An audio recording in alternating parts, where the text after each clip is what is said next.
Bueno, aprovechando que hay muchos niños esta noche en la sala, vamos a hablar de bacanales y orgías en la República Romana. Uno de los barrios de la ciudad de Roma en la época de la República, el Aventino, hay un equipo de fútbol ahí también, era un lugar extraño en aquellos días. Se ubica en una colina al sur de Roma y vivían allí, en tiempos de la República, toda clase de personas ajenas a la política. Actores, poetas, extranjeros, prostitutas, etc. En el siglo III, en ese barrio, tercero antes de Cristo, ¿no? El templo de Minerva, que estaba situado en la cima de la colina, era la sede del colegio de los escribas y de los histriones. También estaban allí los archivos, el archivo del gobierno, supongo yo. Había en ese barrio una gran solidaridad entre los artistas, como siempre la hay, ¿no? Parece que se adulaban mutuamente, qué tal, qué linda obra que estrenaste hoy, ay, etc.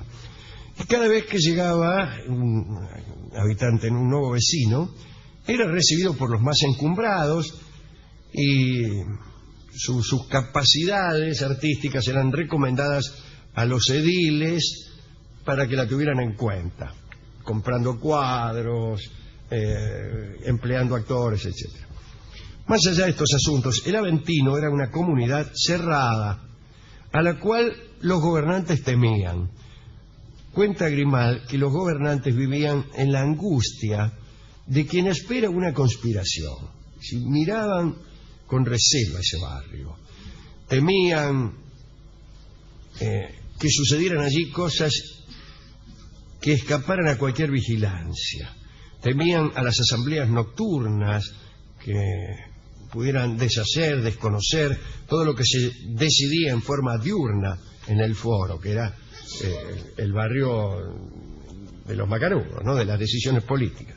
Para los funcionarios, el Aventino era una ciudad donde se reemplazaba el esfuerzo por el placer, la virtud por el vicio, y era un barrio inaccesible a la mirada de las instituciones. Pero algo vino a cambiar las cosas. Hay un suceso llamado Escándalo de las Bacanales, que terminó con un decreto estatal en el año 186 a.C. Este decreto prohibió celebrar en Roma los misterios de Baco, que era una ceremonia destinada a halagar a este dios anualmente. Un griego proveniente de Etruria era ahí mismo, y que se decía sacerdote, había fundado en el barrio del Aventino una secta que se decía de iniciados que celebraban el culto de Baco. Baco era la versión romana de Dioniso, un dios de vino, de fervor erótico, etc. Una música de tambores y címbalos acompañaba a los ritos de estas personas. Al principio, solo las mujeres podían ser sacerdotisas y 3 veces al año celebraban sus ritos en un lugar apartado, en un bosque sagrado, lugar lejos de los caminos. Pero la secta sufrió cambios. A pedido de una dama de Capua, se admitió a los hombres jóvenes en el sacerdocio. Las reuniones de 3 por año pasaron a ser 5 por mes y empezaron a celebrarse por la noche. Hacían banquetes orgiásticos y pronto el desenfreno sexual fue mayúsculo y era impuesto por obligación a los concurrentes, so pena de muerte. Desenfrenate o te matamos. Dice desenfrenado, además. Sí. Dicen las crónicas. Estas son las crónicas. Los hombres, como poseídos, profetizaban mientras las damas corrían desnudas hacia el Tíber. Algunas personas de la concurrencia desaparecían de pronto, levantadas por un sistema de máquinas y cazagañotes, y se las decía raptadas por los dioses. Eran los que se negaban a prestar juramento, a entrar en conjura, a ayudar en los crímenes o a dejarse violar. Esta secta pronto se convirtió en instrumento de poder. Además de divertirse, asesinaban a los rivales o a los parientes de quienes podían heredar, falsificaban testamentos, etc. Pero una de estas intrigas terminó con la secta. En cierta ocasión, un habitante del Aventino, el joven Publio Erusio, había perdido a su padre y su madre. Se había casado nuevamente, ¿cómo?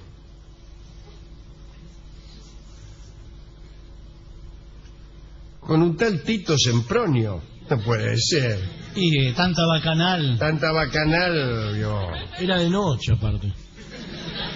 No, está bien. No había perdido a su padre y su madre. Un joven llamado Publio Erusio había perdido a su padre y su madre. Se había casado nuevamente con un tal Tito Sempronio, lo que es puntuar mal. Como Publio era menor, su padrastro era tutor de sus bienes hasta que el muchacho tomara la toga viril. Sus bienes eran muchos, ciertamente. Tito, el chico, tuvo miedo de... Mejor dicho, Tito era el marido de la madre. Tuvo miedo de quedar en la ruina cuando Publio fuera mayor y entonces decidió hacerlo matar para quedarse con todo. Se lo explico de nuevo porque quedó muy... A ver. Hay un pibe, Publio Erusio, se muere su padre. La madre se casa con un niato. Sí, claro. Y como él era menor, este niato administra los bienes.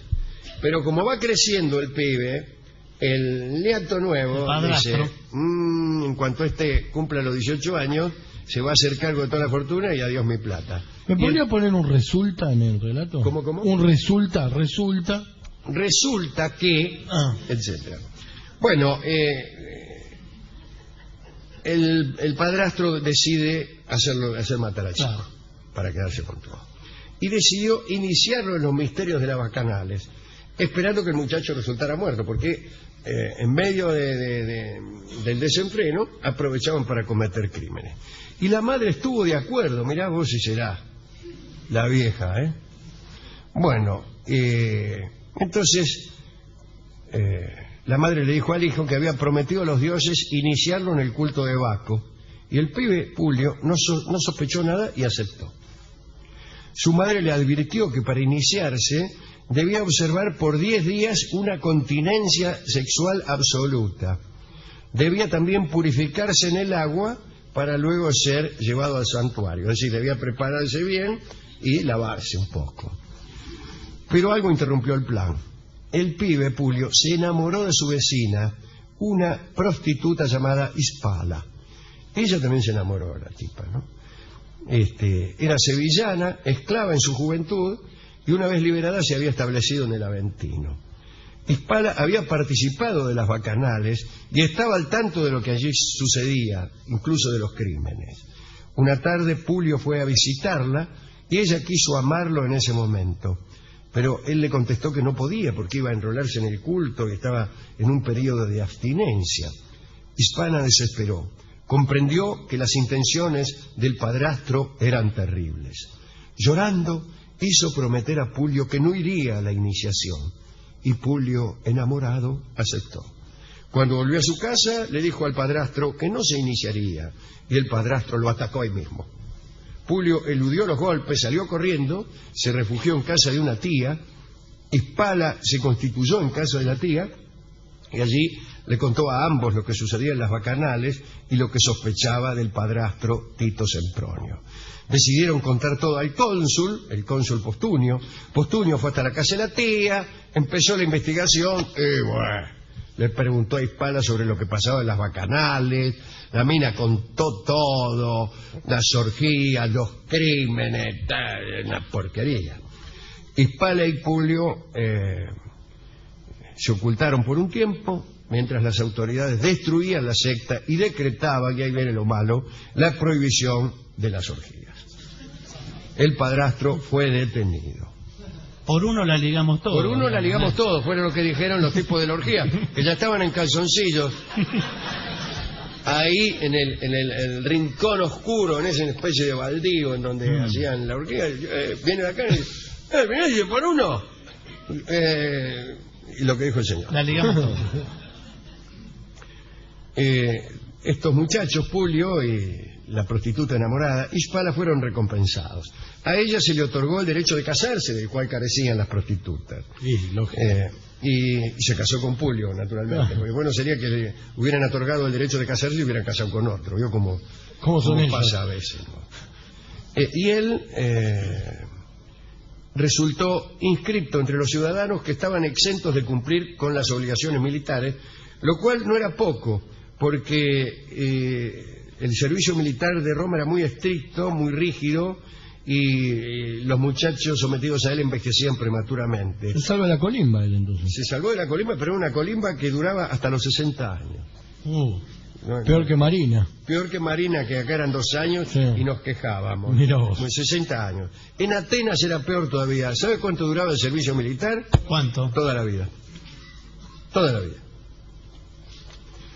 Bueno, una vez suprimidas las bacanales, Pulio e Hispala se mudaron de aquel barrio, el Aventino, para siempre. No dice aquí la crónica qué pasó con la gente que asistía a aquellas bacanales, a aquellas orgías, en aquel baldío,